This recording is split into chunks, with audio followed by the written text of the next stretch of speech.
السلام علیکم ورحمۃ اللہ وبرکاتہ۔ شرح الفقہ الاکبر۔ بسم اللہ الرحمن الرحیم۔ فإن قیل هذا قول بالتناسخ وهو انتقال الروح من بدن إلى بدن۔ یہاں سے ایک اعتراض کا بیان ہے۔ فرماتے ہیں کہ جو مرنے کے بعد اٹھنے کا جو نظریہ اور عقیدہ ہے تو یہ تو تناسخ کا قول کرنا ہے۔ تناسخ کہتے ہیں کہ روح کا ایک بدن سے دوسرے بدن کی طرف منتقل ہونا، کہ جو دوسرا بدن پہلے کا غیر ہو۔ جیسے حدیث میں آیا ہے کہ جنتی جو نوجوان ہیں وہ جردم مرد ہوں گے، یعنی بے ریش ہوں گے، امرد ہوں گے، جن کی عمر تقریباً 30 یا 31 سال ہوگی۔ اور جہنمی کے بارے میں فرمایا گیا کہ درسہ مثل احد، اس کی داڑھ جو احد پہاڑ کے برابر ہوگی۔ تو یہ جو نظریہ ہوا بعث بعد الممات کا، تو یہ تو تناسخ کا قول کرنا ہوا۔ علامہ جلال الدین رومی نے بھی فرمایا کہ ہر مذہب میں تناسخ کا راسخ قدم ہے۔ تو اس کا جواب کیا ہوگا؟ فرماتے ہیں جواب یہ ہوگا کہ جو بدن ثانی ہے وہ بدن اول کے اجزائے اصلیہ سے اگر نہ بنا ہو تب تناسخ کہیں گے۔ تناسخ کا مطلب یہ ہے کہ روح کا ایک بدن سے دوسرے بدن کی طرف منتقل ہو جانا، لیکن دوسرا بدن وہ پہلے کا غیر ہو۔ اور یہاں پر جو ہے وہ بدن ثانی بدن اول کے اجزائے اصلیہ سے ہی بنا ہے، تو یہ تناسخ نہیں ہوگا۔ ہاں اگر اسے تناسخ اس کا نام رکھا جائے تو پھر یہ نزاع لفظی ہے۔ حالانکہ ہم دیکھیں تو جو تناسخ کا قول کرتے ہیں ان کے نزدیک تناسخ کہتے ہیں روحوں کا اپنی مثل کی طرف لوٹایا جانا دنیا میں۔ یہاں جو یہ بعث بعد الممات ہوگا یا آخرت میں ہوگا، تو یہ جواب ہو گیا۔ فرماتے فإن قیل، تو اگر اعتراض کیا جائے کہ ھذا قول بالتناسخ، کہ ھذا قول بالتناسخ، بعث بعد الممات کا نظریہ عقیدہ یہ تناسخ کا قول کرنا ہے۔ تناسخ کہتے ہیں انتقال الروح من بدن الی بدن، روح کا منتقل ہونا ایک بدن سے دوسرے بدن کی طرف۔ فإن البدن الثانی لیس هو الاول، تو بے شک بدن ثانی وہ پہلا نہیں ہے۔ کیوں؟ لما ورد فی الحدیث، کیونکہ حدیث میں وارد ہے کہ ان اہل الجنت جردم مردن، کہ جنتی وہ امرد ہوں گے اور جہنمی کی داڑھ مثل احد، درسہ مثل احد، اس کی داڑھ احد پہاڑ کے برابر ہوگی۔ ولی اجل ھذا المعنی، اور اس معنی کی وجہ سے، کون سا معنی؟ وہ ہوا، اور وہ یہ ہے کہ معاد کا قول کرنا، یعنی اٹھنے کا قول کرنا اور جسموں کے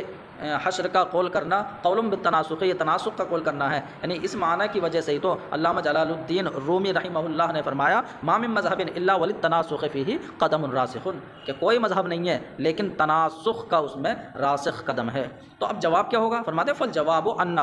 جواب یہ ہے کہ انما یلزم التناسخ، کہ تناسخ تو اس وقت لازم آئے گا لو لم یکن البدن الثانی مخلوقا من الاجزاء الاصلیہ للبدن الاول، جبکہ بدن ثانی وہ بدن اول کے اجزاء اصلیہ سے نہ بنا ہو۔ وان سمی مثل ذلك تناسخا، تو اس کا مطلب تناسخ تو ہے نہیں ہے، لیکن پھر بھی اگر اس جیسے کا نام تناسخ رکھا جائے کانا نزاعا فی مجرد الاسم، تو محض یہ نام رکھنے میں نزاع ہوگا کہ تم نے اسے بھی تناسخ کہہ دیا ہے جو تناسخ نہیں ہے، تو یہ تو نزاع لفظی ہو گیا۔ فرماتے وہ تحقیق الرسم، حالانکہ نزاع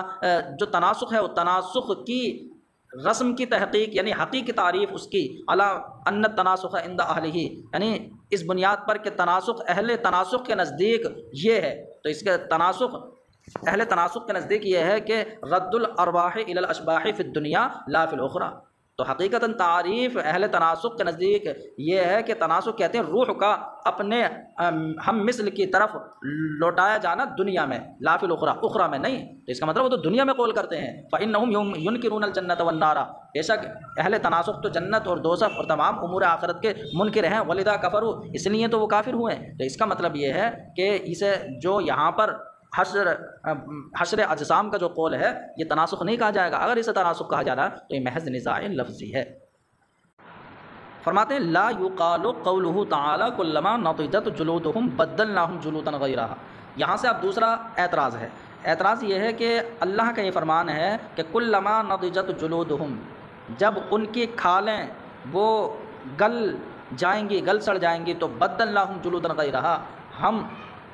اور دوسری کھالیں بدل دیں گے۔ تو اس کا مطلب یہ ہے کہ انہیں جو ہے دوسری کھال دی جائے گی۔ تو اس سے یہ پتہ چلا جو بدن لذات حصی سے فائدہ حاصل کر رہا ہے وہ ثواب کی صورت میں، اور جس بدن کو تکلیف دی جا رہی ہے وہی جہنم میں، تو اب اس کا مطلب وہ دوسرا بدن ہے جس بدن نے نیک عمل کیا ہے اسے جو ہے وہ فائدہ نہیں مل رہا ہے، یا جس بدن نے گناہ کیا ہے تو اب اسے تکلیف نہیں مل رہی ہے، وہ دوسرا بدن ہے۔ اس سے یہ سمجھ میں آیا۔ تو اب جواب کیا ہوا؟ جواب یہ کہ جزا اور ثواب میں اعتبار ادراک کا ہوتا ہے، اور ادراک کرنے والی تو روح ہے، اگرچہ وہ آلات کے ذریعے سے ہی ادراک کرے لیکن روح جو ہے ادراک کرتی ہے۔ اب ہم دیکھتے ہیں کہ روح تو یہاں بعین ہی باقی ہے،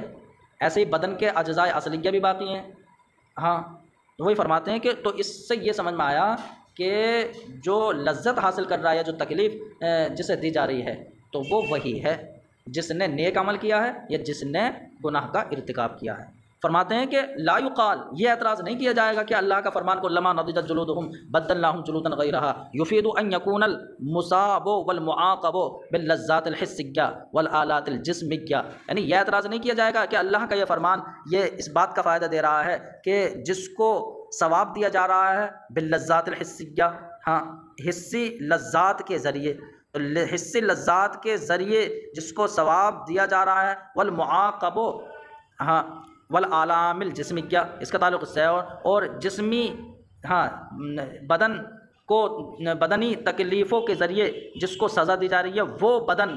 غیر من عمل الطاعۃ، اس کا غیر ہے کہ جس نے نیک عمل کیا ہے، اور اس کا غیر ہے وارتکب المعصیۃ، کہ جس نے ارتکاب معصیت کیا ہے، یعنی وہ دوسرا بدن ہے۔ تو یہ اعتراض نہیں کیا جائے گا، لأننا نقول، اس لیے کہ ہم یہ جواب دیں گے کہ العبرۃ فی ذلک بالادراک، کہ جزا اور سزا میں اعتبار وہ ادراک کا ہوتا ہے، وانما هو الروح ولو بواسطۃ الآلات، اور جو مدرک ہے وہ روح ہے اگرچہ آلات کے واسطے سے ہو، وهو باق بعینہ، اور روح بعینہ اب بھی باقی ہے۔ وَقَدَ الْأَجْزَاءُ الْأَصْلِيَّةُ مِنَ الْبَدَنِ، اور ایسے ہی بدن کے اجزاء اصلیہ وہ بھی باقی ہے۔ وَلِذَا يُقَالُ لِمَنْ رُؤِيَ حَالَ سِنِّ الصَّبَا فِي الشَّيْخُونِيَّةِ، تو فرماتے ہیں کہ اسی وجہ سے بچپن کی عمر میں، بچپن کی حالت میں جس کو دیکھا گیا ہو تو اس سے کہا جاتا ہے فی الشیخونیہ، ہاں بڑھاپے میں کیا کہا جاتا ہے کہ انہ ہوا بعینہ، کہ بعینہ وہی شخص ہے۔ تو بچپنے میں دیکھا گیا، اب جب بڑھاپے میں دیکھا تو کہا گیا یہ تو وہی شخص ہے، تو اگرچہ صورتیں اور ہیئت بدل گئی لیکن پھر بھی وہی کہا جاتا ہے۔ فرماتے ہیں کہ وَإِن بَدَّلَتِ الصُّوَرُ وَالْحَیْآتُ بَلْ کَثِیرٌ مِنَ الْأَعْضَاءِ وَالْآلَاتِ، تو اگرچہ اس کی شکل و صورت بدل گئی بلکہ بہت سے اعضائے بدن اور آلات بدل گئے پھر بھی اسے یہ کہا جاتا ہے یہ وہی شخص ہے۔ ولا یقال لمن جنا فی الشباب ہاں فعوقب فی المشیب انہ عقوبۃ لغیر الجانی، فرماتے ہیں ایسے ہی اگر کسی کو جوانی میں، جو جوانی میں اس نے گناہ کیا ہے، تو لمن جنا فی الشباب، تو جوانی میں جس نے جنایت کی، گناہ کیا، تو اب فعوقب فی المشیب، پھر اس کو بڑھاپے میں سزا دی جائے تو اس سے یہ نہیں کہا جاتا کہ انہو، کہ یہ جو سزا ہے یہ بڑھاپے میں جو دی جا رہی ہے کہ تو یہ کسی دوسرے کو مل رہی ہے، یعنی جانی کے علاوہ کے لیے سزا، یہ نہیں کہا جاتا۔ تو اس سے یہ سمجھ میں آیا کہ یہاں پر آیت کریمہ کے اندر جو یہ فرمایا گیا کہ ہم انہیں دوسری کھالیں دے دیتے ہیں، تو اس سے اس بات پر استدلال نہیں کیا جا سکتا کہ یعنی وہ دوسرے بدن کو جزا اور سزا ملتی ہے، یہ ایسا نہیں ہے، بلکہ جس نے نیک عمل کیا ہے تو اب اسی کو وہ جزا ملتی ہے، اور جس نے گناہ کیا ہے اسی کو آخرت میں جہنم کی صورت میں تکلیف ملتی ہے۔ اچھا،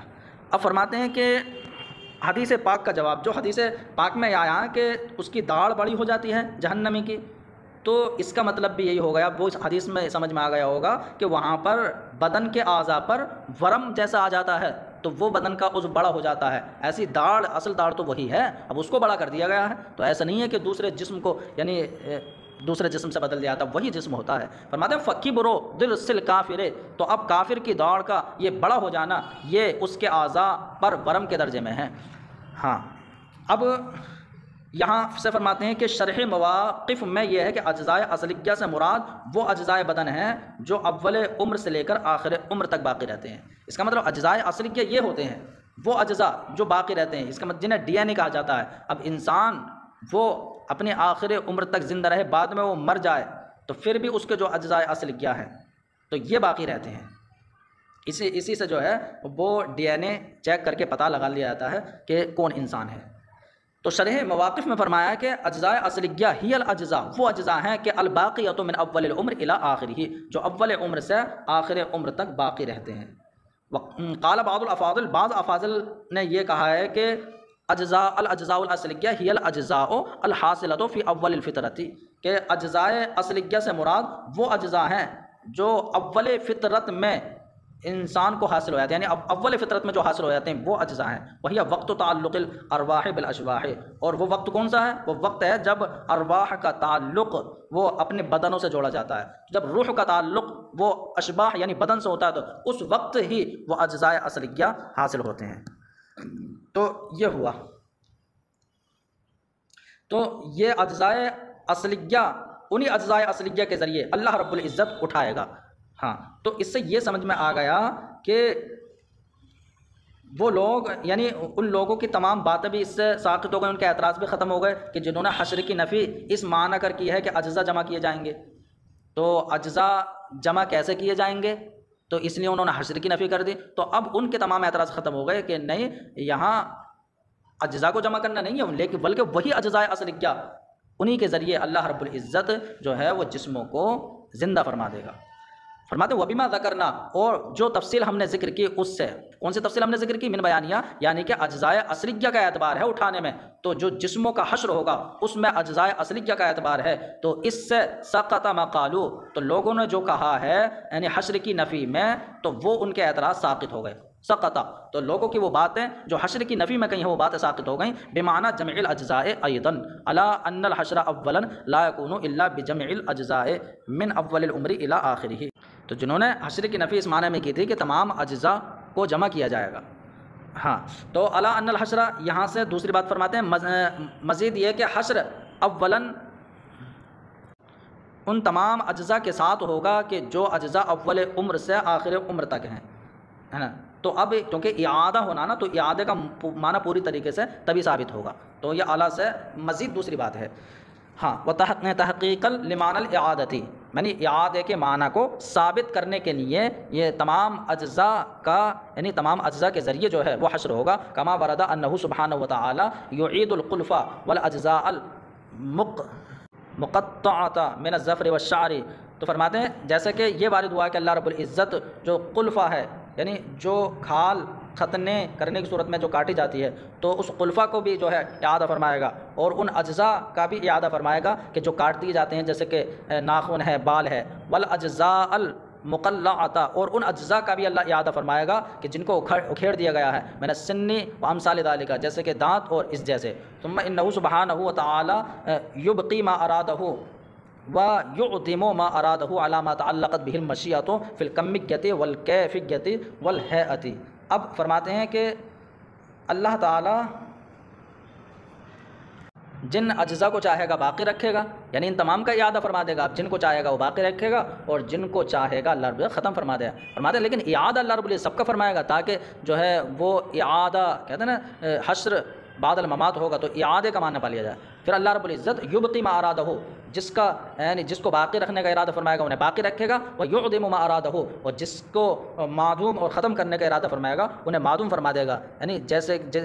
جس پر اس کی مشیت متعلق ہوگی، کمیت یعنی بدن کی کمیت، کیفیت اور حیات میں، تو بدن کی کمیت اور کیفیت اور حیات میں جو اس کی مشیت ہوگی وہ ایسا جو ہے رکھے گا۔ ثم علم انہ سبحانہ وتعالی کما یحیی العقلاء یحیی المجانین والصبیان والجن والشیاطین والبہائم والحشرات والطیور۔ فرماتے ہیں کہ اب یہ پتہ چل گیا کہ اللہ رب العزت قیامت کے روز وہ تمام کو زندہ فرمائے گا، تو فرماتے ہیں جس طرح عقلاء کو زندہ فرمائے گا ایسے ہی مجنون لوگوں کو بھی اللہ رب العزت زندہ فرمائے گا۔ فرماتے ہیں یحیی المجانین، ایسے ہی جو ہے مجنونوں کو زندہ فرمائے گا، بچوں کو، جنات کو، شیطان کو اور چوپایوں کو، اور ہاں حشرات ارض کو اللہ رب العزت اور پرندوں کو جو ہے زندہ فرمائے گا، للاخبار الواردۃ فی ذالک، تمام کو اللہ رب العزت زندہ فرمائے گا۔ جیسا کہ ان یعنی احادیث وارد ہیں اس میں، تو ان احادیث و اخبار کی وجہ سے کہ جو اس مسئلے میں وارد ہیں۔ وَأَمَّا السَّقْطُ الَّذِي لَمْ تَتِمَّ أَعْضَاؤُهُ هَلْ يُحْشَرُ، اب یہاں سے یہ مسئلہ ہے کہ وہ بچہ کہ جس کے اعضاء ابھی پورے نہیں ہوئے تو کیا وہ زندہ کیا جائے گا یا نہیں، یہ سوال ہے۔ تو اب اس بارے میں تو ہاں امام اعظم سے روایت یہ ہے کہ اگر اس بچے میں روح پھونک دی گئی تو اس کو زندہ کیا جائے گا، اور روح نہیں پھونکی گئی تو اس کو زندہ نہیں کیا جائے گا۔ ہاں، فرماتے ہیں کہ وَأَمَّا السَّقْطُ الَّذِي لَمْ تَتِمَّ أَعْضَاؤُهُ، رہا وہ بچہ کہ جس کے اعضاء ابھی پورے نہیں ہوئے، کیا اسے اٹھایا جائے گا؟ فَرُوِيَ عَنْ أَبِي حَنِيفَةَ رحمہ اللہ، تو اب امام اعظم سے تو یہ روایت ہے کہ اذا نفخ فیہ الروح، کہ جب اس میں روح پھونک دی گئی ہو تو یحشر، تب تو اس کا حشر ہوگا، وَإِلَّا فَلَا، ورنہ نہیں، وَهُوَ الظاہر، اور یہی ظاہر ہے۔ فرماتا ہے لأن المذهب المختار عند الابرار والحشر المرکب من الروح والجسد، اس لیے کہ یعنی جو ابرار ہیں تو اب ابرار کے نزدیک، مشائخ کے نزدیک مذہب مختار وہ یہی ہے کہ هو الحشر، یعنی وہ یہ ہے کہ حشر وہ ہوگا روح اور جسد جو دونوں سے مرکب ہو، تو دونوں سے مرکب حشر ہوگا۔ تو جو زندہ کیا جانا ہے تو وہ روح اور جسم دونوں کے ساتھ ہوگا، مرکب ہے۔ اب فرماتے ہیں کہ وقول القونبی والذی یقتضی مذہب علمائنا انہ اذا کان استبان بعض خلقہ یحشر، تو اب قونبی کا قول بھی یہی ہے، فرماتے ہیں قونبی کا قول والذی یقتضی، اور وہ ہے کہ جو ہمارے مذہب کا تقاضا کرتا ہے، یعنی تو امام قونبی کا قول یہ ہے کہ اذا کان استبان بعض خلقہ، کہ جب بچے کی بعض خلقت ظاہر ہو جائے تو یحشر، اس کا حشر کیا جائے گا۔ تو فرماتے ہیں وہ قول الشعبی، یہی جو ہے امام شعبی کا قول ہے، یہی محمد بن سیرین کا۔ فرماتے ہیں کہ یہ جو قول ہے کہ بعض خلقت ظاہر ہو جائے تو اس کو حشر ہوگا، ورنہ نہیں۔ تو اب یہ جو قول ہے قابل قبول نہیں ہے، اس لیے کہ یہ تو دنیاوی لحاظ سے فقہی حکم بتایا ہے کہ فقہی حکم کیا ہوگا کہ اگر بعض خلقیت ظاہر ہو جائے اس کی، تو فقہی حکم کے لحاظ سے ہے۔ اب آخرت کے احوال کو اس پر جو ہے قیاس نہیں کیا جا سکتا۔ تو دنیاوی حکم کیا ہے؟ یعنی کہ اگر وہ کچا بچہ پیدا ہوا ہے کہ جس کی بعض خلقیت ظاہر ہوئی ہے تو اب اس کی نماز جنازہ نہیں ہوگی، اور اگر کسی نے جو ہے معلق کر دیا ہے کہ تیرے اگر لڑکا پیدا ہو تو تجھے طلاق ہے، تو اب یہاں پر عورت کے وہ بچہ پیدا ہوا تو پورا بچہ پیدا نہیں ہوا ہے، اس کا مطلب جو ہے لڑکا پورا پیدا نہیں ہوا، اس لیے اس پر طلاق واقع نہیں ہوگی۔ تو وغیرہ وغیرہ جو دنیاوی امور ہیں وہ مرتب ہونے کے لحاظ سے یہ فرمایا گیا ہے، اخروی احوال پر اخروی احوال کو قیاس نہیں کیا جائے۔ فرماتے ہیں مدفوع، یہ قول قابل قبول نہیں ہے، اسے دفع کر دیا جائے گا اس بات سے کہ ان ھذا الحکم حکم فقہی، کہ یہ جو حکم ہے یعنی تو اب یہ جو اس بچے کا حکم ہے یہ فقہی حکم ہے کہ جس پر بعض امور دنیاویہ مرتب ہوتے ہیں، ولا تقاس علیہ الاحوال الاخرویہ، اور اس پر اخروی احوال کو قیاس نہیں کیا جا سکتا۔ قدر خیرہ و شرہ من اللہ تعالی، ہاں کہ میں ایمان لایا اچھی بری تقدیر پر کہ اس حال میں کہ وہ اللہ کی طرف سے ہے۔ تو یہ ایمان تفصیلی میں جو قدر کا بیان ہے۔ فرماتے ہیں قدر کا مطلب کیا ہے؟ ای بالقضاء والقدر، یعنی مطلب یہ ہے کہ میں اللہ کے قضاء پر بھی ایمان لایا اور قدر پر بھی ایمان لایا۔ تو اب ملا علی قاری علیہ الرحمہ نے قدر کی تفسیر قضاء اور قدر دونوں سے کی۔ اچھا اس میں فرق کیا ہے؟ تو اس میں علماء کا اختلاف ہے۔ بعض علماء تو یہ کہتے ہیں کہ ان کے معنی مفہوم میں کوئی فرق نہیں، اور بعض کہتے ہیں کہ اللہ رب العزت کسی خاص وقت میں کسی چیز کے ہونے یا بنانے کا جو اللہ نے ارادہ فرمایا ہے یا اللہ نے جو اندازہ فرما لیا ہے تو اسے تو تقدیر یعنی قدر کہتے ہیں، اور جب اس چیز کے ہونے اور بنانے کا جب وقت آ جاتا ہے تو اب اسے قضا کہتے ہیں۔ تو اس کا مطلب اللہ نے جب بندے کے متعلق ازل میں جو فیصلہ لیا ہے، جو اندازہ کر لیا ہے، تو اسے تو قدر بولیں گے، لیکن اور جب اس کے ہونے یا بنانے کا وقت آ جائے تو اسے قضا کہیں گے۔ تو بعض علماء نے یہ فرق بیان کیا، لیکن راجح یہ ہے کہ جب یہ دونوں ایک ساتھ ذکر کیا جائیں، اکٹھے ذکر کیا جائیں، تب تو ان میں فرق ہوتا ہے، علیحدہ علیحدہ مذکور ہوں تب یہ ان میں فرق نہیں ہوتا۔ فرماتے ہیں ای بالقضاء والقدر ہی، تو قضا اور قدر پر ایمان لایا، خیر ہی و شر ہی، اب قضا چاہے خیر ہو، خیر والی ہو یا وہ شر والی ہو، ای نفع ہی و ضر ہی و حلو ہی و مر ہی حال کونہ من اللہ تعالی، تو میں تقدیر کے نفع بخش اور ضرر رسا ہونے پر ایمان لایا، وحلوہ و مرہ، اور اس کے میٹھا اور کڑوا یعنی اچھا اور برا ہونے پر ایمان لایا، اس حال میں کہ وہ اللہ کی طرف سے ہے۔ تو اللہ کی طرف سے ہے تو اب جیسی بھی ہے میں اس پر ایمان لایا۔ فلا تغییر للتقدیر، تو اب تقدیر کے لیے کوئی بدلنا نہیں ہے۔ فیجب الرضاء بالقضاء والقدر، تو اب قضاء اور قدر پر راضی ہونا یہ واجب ہے۔ اب فرماتے ہیں کہ قضاء اور قدر پر راضی ہونا واجب ہے، تو یہ اس کی تعریف فرماتے ہیں وہ تعین کل مخلوق بمرتبتہ التی توجد، تو اب قضاء قدر کہتے ہیں کہ ہر مخلوق کا متعین کر دینا، اس کی ہر مخلوق کی تعین کر دینا اس درجے کے ساتھ کہ جس درجے کے ساتھ وہ پایا جائے گا، اب چاہے وہ درجہ حسن کا ہو یا قبح کا ہو، نفع کا ہو یا ضرر کا ہو۔ تو ہر مخلوق کی تعین اس درجے کے ساتھ کر دینا کہ جس درجے کے ساتھ وہ پایا جائے گا، وما اور اس ماں کا بیان ہے من مکان و زمان، اور اس مکان و زمان کے ساتھ متعین کر دینا کہ یحیط بہ کہ جس مکان و زمان میں وہ ہوگا، وما یترتب علیہ من ثواب او عقاب، اور اس ثواب و عقاب کے ساتھ ہر مخلوق کو متعین کر دینا کہ جو ثواب و عقاب مرتب ہوگا، ہاں تو جو اس بندے پر ثواب و عقاب مرتب ہوگا اس کے ساتھ جو ہے مخلوق کو متعین کر دینا، یعنی کہ یہ لوح محفوظ میں اللہ نے جو لکھ دیا ہے یہ تقدیر ہے۔ ولعل الامام الاعظم رحمہ اللہ عدل عن الایمان الاجمالی المشتمل علیہ کلمۃ الشہادۃ تبعا لہ صلی اللہ علیہ وسلم۔ اب یہاں سے ایک اعتراض کا جواب ہے۔ اعتراض یہ ہے کہ امام اعظم رضی اللہ عنہ نے ایمان اجمالی سے عدول فرمایا، کیونکہ ایمان اجمالی کہتے ہیں جیسے کہ ہم نے ایمان مجمل پڑھا ہے، آمنت باللہ کما ہوا باسمائہ وصفاتہ وقبلت جمیع احکامہ، ہاں اور متن کے اندر جو ہے وہ ایمان تفصیلی ہے کہ آمنت باللہ وملائکتہ وکتبہ ورسلہ والیوم الآخر والقدر خیرہ وشرہ من اللہ تعالی، ہاں والبعث بعد الموت، تو والبعث بعد الموت یہ پہلے ہے، تو یہ ایمان تفصیلی ذکر کیا ہے اور ایمان اجمالی سے عدول کیا، تو ایسا کیوں کیا؟ تو اس کا جواب دیتے ہیں کہ نبی علیہ السلام سے جب حضرت جبریل علیہ السلام نے پوچھا ایمان کے بارے میں تو حضور نے اسی قدر جواب دیا، ایمان تفصیلی کے ذریعے جواب دیا، تو حضور کی پیروی کرتے ہوئے امام اعظم نے بھی یہ انداز اپنایا۔ فرماتے ولعل الامام الاعظم، اور شاید امام اعظم نے ایمان اجمالی سے عدول فرمایا، جو ایمان اجمالی المشتمل علیہ جس ایمان اجمالی پر شہادت کے دونوں کلمے مشتمل ہے، شہادت کے دونوں کلمے لا الہ الا اللہ و اشہد ان محمد رسول اللہ، تو محمد رسول اللہ، تو اب یعنی اللہ کی توحید اور رسول کی رسالت جن کلموں میں ہے، تو شہادت کے دونوں کلمے جس ایمان اجمالی پر مشتمل ہے اس ایمان اجمالی سے عدول فرمایا، کیوں؟ تبعا لہ صلی اللہ علیہ وسلم، نبی علیہ السلام کی پیروی کرتے ہوئے، حیث اجابہ سوالا جبریل علیہ السلام عن الایمان، اس لیے کہ ایمان کے بارے میں حضرت جبریل کے سوال کا جواب نبی علیہ السلام نے بہذا المقدار من البیان، اسی قدر بیان کے ساتھ دیا، الا ان الامام الاعظم رحمہ اللہ عبر عن الیوم الاخر بمبدئہ من البعث بعد الموت، لیکن فرق یہ ہے کہ نبی علیہ السلام نے جو جواب دیا تھا حضرت جبریل کو تو اب اس میں یوم آخر کا ذکر تھا، اور امام اعظم کے متن میں ورسولہ کے بعد والبعث بعد الموت ہے، یوم آخر، تو اس کا مطلب امام اعظم نے یوم آخرت کی تعبیر وہ بعث بعد الموت سے کر دی، کیونکہ یوم آخرت جب ہوگا تو اس میں سب سے پہلے تو بعث بعد الموت ہوگا، تو مبدا سے جو ہے امام اعظم نے بیان کر دی، مبدا بیان کر دیا۔ فرماتے الا ان الامام الاعظم، لیکن امام اعظم نے عبر عن الیوم الاخر، یوم آخر کی تعبیر بمبدئہ، یوم آخر کے مبدا سے کی، اور مبدا کیا ہے؟ وہی قبروں سے اٹھنا، یعنی البعث بعد الموت، وہی بعث بعد الممات سے جو ہے وہ تعبیر کی ہے، لیشمل حال البرزخ، تاکہ یعنی مرنے کے بعد اٹھنا ہونا، تو اب اسے تاکہ برزخ کے حال کو بھی شامل ہو جائے اور مواقف آخرت کو بھی شامل ہو جائے۔ فرماتے ہیں کہ ثم رأيت في نسخة صحيحة انه جمع بين قوله، پھر کہتے ہیں کہ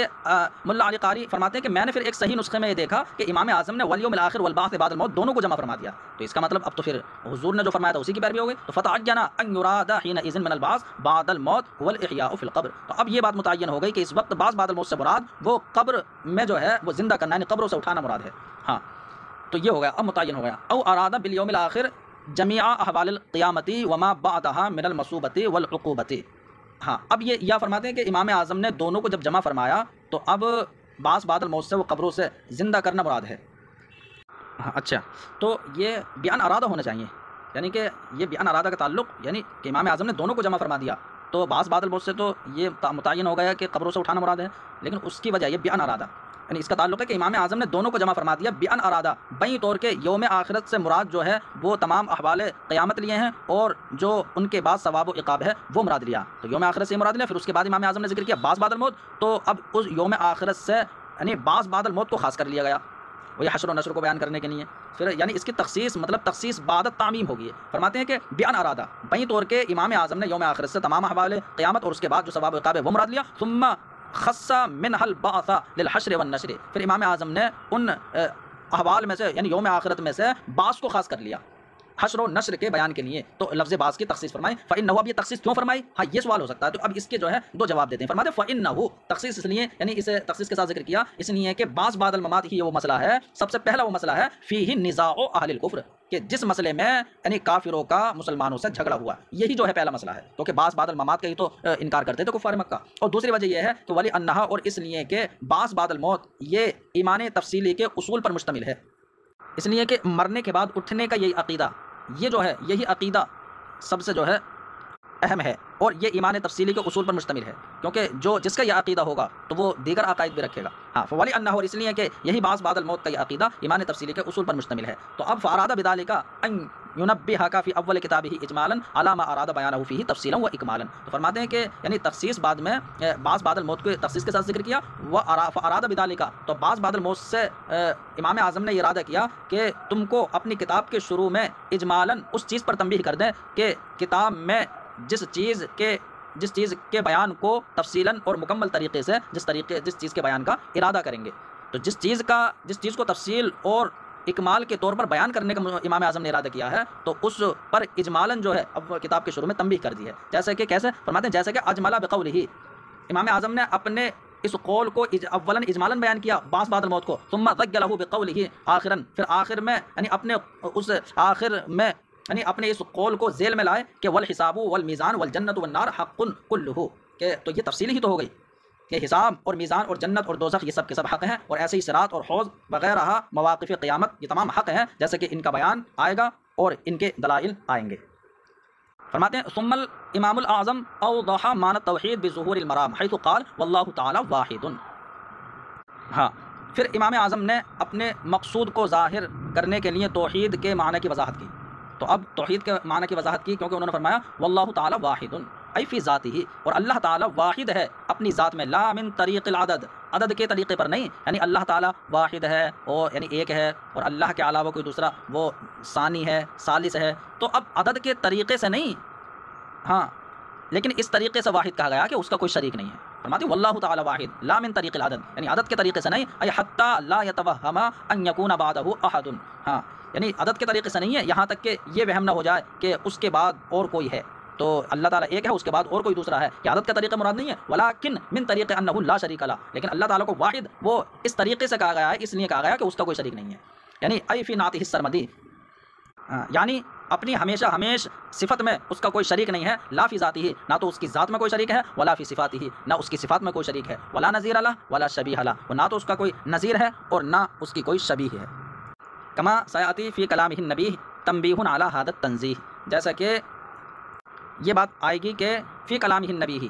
امام اعظم کے اس عمدہ کلام میں یعنی تنبیہ علی ھذا التنزیہ، یعنی اس پاکیزگی پر تنبیہ ہے کہ اللہ رب العزت کی تنزیہ بیان کی گئی ہے۔ وکأنہ استفاد ھذا المعنی من سورۃ الاخلاص علی سورۃ الاختصاص، اور گویا کہ امام اعظم نے اس معنی کا استفادہ سورہ اخلاص سے کیا ہے، یعنی اختصاص کے طور پر، اختصاص کے طور پر جو ہے وہ استفادہ کیا ہے، کہ وہ کیا ہے قل هو اللہ احد، یعنی سورہ اخلاص سے کہ تم فرماؤ کہ اللہ ایک ہے، ای متوحد فی ذاتہ متفرد بصفاتہ، یعنی وہ اپنی ذات میں تنہا اور اپنی صفات میں یکتا ہے، اللہ الصمد، اللہ بے نیاز ہے، ای المستغنی عن کل احد، یعنی وہ ہر ایک سے بے نیاز ہے، والمحتاج الیہ کل احد، اور ہر ایک اس کا محتاج ہے، لم یلد ولم یولد ای لیس بمحل الحوادث، تو اللہ رب العزت لم یلد ہے یعنی اس نے کسی کو پیدا نہیں کیا ہے اور نہ وہ پیدا کیا گیا ہے۔ اب اس نے کسی کو پیدا نہیں کیا ہے، کیونکہ اگر اللہ رب العزت نے کسی کو پیدا کیا تو پھر تو یہ محل حوادث ہو جائے گا، تو اس کا لم یلد کا مطلب یہ ہے کہ اللہ رب العزت محل حوادث نہیں ہے، کیونکہ جو پیدا ہوگا وہ حادث ہے، تو اللہ محل حوادث ہے، یعنی لیس بمحل الحوادث، اللہ رب العزت محل حوادث نہیں ہے، ولا بحادث، اور اس کو کسی نے پیدا بھی نہیں کیا تو وہ خود حادث بھی نہیں ہے، ولم یکن لہ کفوا احد، اور اس کا کوئی ہمسر نہیں ہے، یعنی لیس لہ احد مماثلا و مجانسا و مشابہا، اللہ رب العزت کا کوئی ہم مثل بھی نہیں ہے، ہم جنس بھی نہیں ہے، اور وہ اس کی مشابہت والا بھی نہیں ہے۔ وفیہ رد علی کفار مکہ، اور اس میں کہ اس کا کوئی ہمسر نہیں ہے اور وہ لم یلد ولم یولد ہے، تو یہ سورہ اخلاص میں کفار مکہ کا رد ہے۔ وفیہ رد علی کفار مکہ، کفار مکہ کا رد ہے کیونکہ وہ کہتے تھے الملائکۃ بنات اللہ، کہ فرشتے اللہ کی بیٹیاں ہیں، وعلی الیہود، اور یہود کا رد ہے کیونکہ وہ کہتے تھے عزیر ابن اللہ، کہ عزیر اللہ کے بیٹے ہیں، وعلی النصارى، اور نصارہ کا رد ہے کہ جو یہ کہتے تھے کہ المسیح ابن اللہ وان امہ صاحبۃ اللہ، وہ کہتا ہے مسیح وہ اللہ کے بیٹے ہیں اور ان کی والدہ وہ اللہ کی صاحبہ زوجہ ہیں، معاذ اللہ، یہ کہتے تھے۔ وفی التنزیل حکایت عن مؤمن الجن، اور تنزیل میں یعنی قرآن مجید میں جن میں مومنین کی حکایت ہے، تو جو مومنین جنات تھے ان کی حکایت یہ ہے کہ انہوں نے کہا وانہ تعالی جد ربنا، ہاں کہ ہمارے رب کی عظمت شان بہت بلند و بالا ہے، متخذ صاحبۃ ولا ولدا، اس نے نہ بیوی اختیار کی نہ اولاد، ای بطریق المجاز، یعنی مجاز کے طریقے پر نہ اس نے بیوی اختیار کی نہ اولاد، اذ علی سبیل الحقیقت محال ذلک علی الملک المتعال، کیونکہ حقیقت کے طور پر تو یہ اتخاذ ولد اور اتخاذ زوجہ یہ حقیقت کے طور پر تو اللہ کی بارگاہ میں یہ محال ہے۔ یعنی جو یہ کہا گیا کہ اللہ نے نہ تو اولاد اختیار کی نہ زوجہ اختیار کی، تو جو یہ نفی ہے یہ نفی بھی مجاز کے طور پر ہے، اس لیے کہ یعنی نفی کے لیے تو یہ ہے کہ پہلے اس چیز کا ثبوت ہے پھر نفی کر دی، تو یہ مجاز کے طور پر جو ہے نفی ہے، حقیقت کے طور پر نہیں۔ حقیقت کے طور پر تو یہ اس بزرگ اور اس بارگاہ میں یہ محال ہے۔ فرماتے ہیں اذ علی سبیل الحقیقت محال ذالک، کیونکہ حقیقت کے طور پر تو یہ نفی محال ہے اس بزرگ و برتر بارگاہ میں۔ والحاصل ان صانع العالم واحد اذ لا يمكن ان يصدق مفہوم واجب الوجود الا على ذات واحدۃ متصفۃ بنعوت متعددۃ۔ فرماتے ہیں والحاصل، اور حاصل یہ ہے کہ صانع عالم وہ ایک ہے، صانع عالم ایک ہے، واحد ہے۔ کیوں؟ کیونکہ واجب الوجود کے مفہوم کا صادق آنا ممکن نہیں ہے سوائے ایک ذات پر کہ جو مختلف صفات سے متصف ہے، یعنی صرف ایک ذات پر واجب الوجود کا مفہوم صادق آ سکتا ہے۔ ہاں تو فرمایا تو پتہ چلا صانع عالم ایک ہے۔ کما یستفاد من قولہ تعالی، جیسے کہ اللہ کے اس قول سے مستفاد ہوتا ہے کہ لو کان فیہما آلہۃ الا اللہ لفسدتا، کہ اگر زمین و آسمان میں چند معبود ہوتے اللہ کے سوا لفسدتا، تو ضرور یہ دونوں ان دونوں میں فساد برپا ہو جاتا۔ تو اب یہ اللہ کے اس قول سے مستفاد ہوتا ہے برہان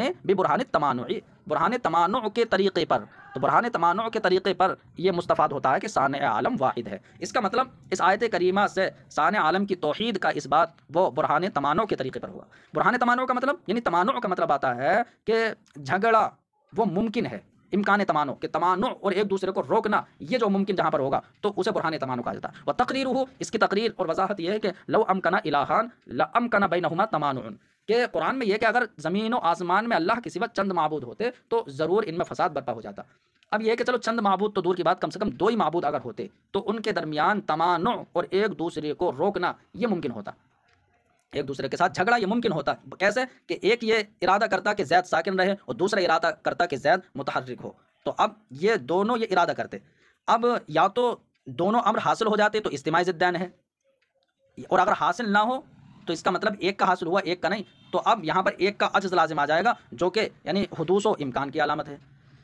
تو اس کا مطلب یہ ہوا کہ تعدد الہ وہ امکان تمانع کو مستلزم ہے، اور امکان تمانع سے محال لازم آ رہا ہے۔ کیسے کہ امکان و تمانع کی دو ہی صورتیں ہیں کہ یا تو دونوں کا ارادہ وہ حاصل ہو جائے یا حاصل نہ ہو، حاصل ہو جائے تو اجتماعی ضدین، حاصل نہ ہو تو پھر جو ہے امکان و حدوث، تو اس کا وہ اور وہ محال ہے۔ اس کا مطلب امکان تمانع وہ محال کو مستلزم ہے، تو تعدد الہ یہ امکان تمانع کو مستلزم، امکان تمانع محال کو مستلزم، تو تعدد الہ یہ محال کو مستلزم۔ تو جب تعدد محال ہو گیا تو توحید ثابت ہو گئی، تو صانع عالم کی توحید کے ثبوت پر یہ آیت کریمہ برہان تمانع کے طور پر دلالت کرتی ہے۔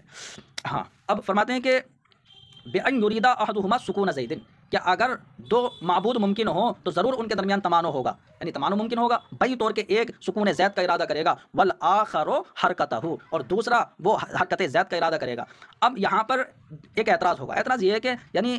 ارادہ دونوں یعنی سکون زید کا ارادہ اور حرکت زید کا ارادہ یہ کیسے ہو سکتا ہے؟ دونوں میں سے ہر ایک امر ممکن ہے، یعنی زید کا سکون یہ بھی ہو سکتا ہے کا ارادہ اور حرکت زید کا بھی ارادہ ہو سکتا ہے۔ تو فرماتے ہیں لأن کل منہما، اس لیے کہ ان دونوں میں سے ہر ایک فی نفسی امر ممکن ہے کہ سکون زید کا ارادہ ہو یا حرکت زید کا ارادہ ہو، یہ امر ممکن ہے، تو ممکن چیز کا ارادہ ہے، اس میں استحالہ نہیں۔ فرماتے ہیں وَكَذَا تعلق الارادۃ بكل منہما ممکن فی نفسہ ایضا۔ اب یہاں سے یہ دوسرا جواب اعتراض ہو سکتا ہے کہ یہاں پر ایک معبود نے سکون زید کا ارادہ کیا، دوسرے نے حرکت زید کا ارادہ کیا، تو اب تو دونوں ارادوں میں تضاد ہو گیا کہ سکون و زید کیسے پا لیے جائیں گے؟ تو اب جواب یہ ہے کہ نہیں، یہاں پر دونوں ارادوں میں سے ارادے کا تعلق دونوں میں سے ہر ایک کے ساتھ یہ فی نفسی ممکن ہے۔ کیوں؟ کیونکہ ارادہ تو دو معبود ہیں، تو ایک نے سکون زید کا ارادہ کیا، ایک نے حرکت زید کا ارادہ کیا، تو ارادوں میں تو تضاد نہیں ہے۔ ہاں ان دونوں ارادوں کا وقوع ہو جائے تو مرادین میں ضرور تضاد ہوگا کہ سکون زید اور حرکت زید ایک ساتھ پا لیا جائے، ایسا نہیں ہو سکتا۔ تو ابھی تو مرادین کی بات نہیں ہے، ارادے کی بات ہے۔ فرماتے ہیں وَكَذَا تعلق الارادۃ بكل منہما، ایسے ہی حرکت اور سکون دونوں میں سے ہر ایک کے ساتھ ارادے کا تعلق بھی فی نفسہ ہی ممکن ہے، اذ لا تضاد بین الارادتین، اس لیے کہ دونوں ارادوں میں کوئی تضاد نہیں ہے، بل بین المرادین، بلکہ دونوں مراد کے درمیان تضاد ہے کہ ہاں وقوع ارادہ ہو جائے، حرکت اور سکون ایک ساتھ پا لیے جائیں، ان مرادین میں تضاد ہے۔ فحینئذ، تو اب یہ بات وہیں سے جڑے گی کہ ایک سکون زید کا ارادہ کرے دوسرا حرکت زید کا ارادہ کرے، تو اس وقت یا تو دونوں امر حاصل ہو جائیں گے فیجتمع الضدان، تو ضدین جمع ہو جائیں گے، یہ محال ہے، او لا یا دونوں امر حاصل نہیں ہوں گے، مطلب ایک کا حاصل ہو جائے گا ایک کا نہیں، فیلزم عجز احدہما، تو اب ایک کا عاجز ہونا لازم آ جائے گا، وہو امارۃ الحدوث والامکان، تو یہ تو حدوث و امکان کی علامت نشانی ہے عاجز ہو جانا، کیوں؟ کیونکہ جو عاجز ہو جاتا ہے وہ محتاج بن جاتا ہے، لما فیہ من شائبۃ الاحتیاج، کیونکہ اس میں احتیاج کا شائبہ ہے۔ تو اب خلاصہ یہ ہوا کہ فالتعدد مستلزم لامکان التمانع، کہ تعدد الہ وہ امکان تمانع کو مستلزم ہے۔ کون امکان تمانع؟ وہ امکان تمانع المستلزم میں للمحال، جو امکان تمانع محال کو مستلزم ہے۔ تو اب نتیجہ نکلے گا تو تعدد الہ وہ محال کو مستلزم ہے تو تعدد محال ہو جائے گا۔ ہذا تفصیل ما یقال، تو بتا رہے یہ اس کی تفصیل ہے جو اجمالاً یہ کہا جاتا ہے، تو مطلب اس اجمال کی یہ تفصیل ہو گئی۔ اجمالاً یہ کہا جاتا ہے کہ ان احدہما ان لم یقدر علی مخالفۃ الاخر لزم عجزہ، یعنی یہ کہا جاتا ہے کہ اگر دو معبود ہوں گے تو ضرور تمانع ہوگا، کہ ان دونوں میں سے ایک یا تو دوسرے کی مخالفت پر قادر نہیں ہوگا، تو جب قادر نہیں ہے، جو قادر نہیں ہے تو وہ عاجز ہے، لازم عجزہ، تو اس کا عجز لازم آ جائے گا، اور یہ احتیاج کی نشانی ہے۔ وَإِن قَدَرَ، اور اگر وہ دوسرے کی مخالفت پر قادر ہو جائے تو اب دوسرا عاجز ہو جائے گا، کہ وہ مغلوب ہو گئے، لازم عجز الاخر، دوسرے کا عاجز ہونا لازم آ جائے گا۔ تو اس اجمال کی تفصیل اوپر ہو گئی۔ وبما ذکرنا، اور جو ہم نے اوپر ذکر کر دیا ہے کہ یہاں پر یہ اوپر ہم نے جو ذکر کر دیا ہے کہ دونوں ارادوں میں سے ہر ایک امر ممکن ہے، ایسے ہی ارادے کا تعلق حرکت و سکون میں سے ہر ایک سے یہ فی نفسی ممکن ہے۔ جب ہم نے یہ ثابت کر دیا تو اب کوئی یہ اعتراض کرے گا تو وہ اعتراض دفع ہو جائے گا۔ وبما ذکرنا، جو ہم نے ذکر کیا ہے اس سے يندفع ما يقال، دفع ہو جائے گا وہ اعتراض جو یہ کیا جاتا ہے کہ انه يجوز ان يتفق من غیر تمانع، کہ ممکن ہے کہ بغیر جھگڑا کیے دونوں متفق ہو جائیں، تو ہم کہیں گے کہ ٹھیک ہے بغیر تمانع کے دونوں متفق ہو جائیں، ایسا ہو سکتا ہے، لیکن ہم نے یہ کب کہا ہے کہ دو معبود ہوں گے تو تمانع ضرور ہوگا؟ ہم نے تو یہ کہا ہے کہ تمانع ممکن ہے، تو یہ بھی ہو سکتا ہے کہ بغیر تمانع کے اتفاق ہو جائے، ہم نے تو امکان تمانع کا قول کیا ہے۔ ہاں، تو یہ ہم نے جو بات ذکر کر دی یہ جواب ہو گیا اس اعتراض کا۔